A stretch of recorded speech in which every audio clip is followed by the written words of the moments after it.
Ej, jeg vil godt vise jer, hvordan man fylder sin CE4 op.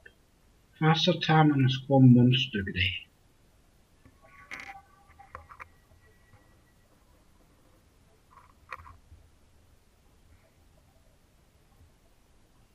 Ja, og så må den maks fyldes op til 1,6 ml. Så tager jeg min e-væske.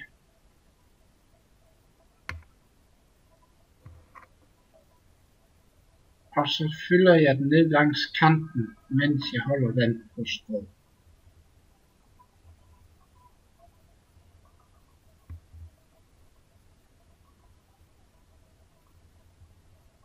Sådan.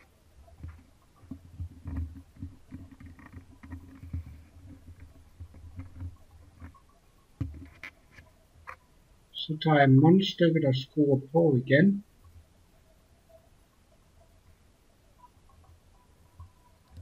Den skal bare lige ned i, og bare stå forsigtigt på.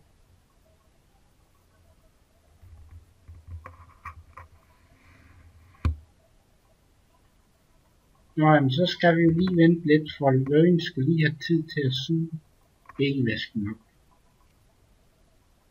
Så tager jeg mit Ego-batteri og skruer tanken på, så er jeg klar til at dampe.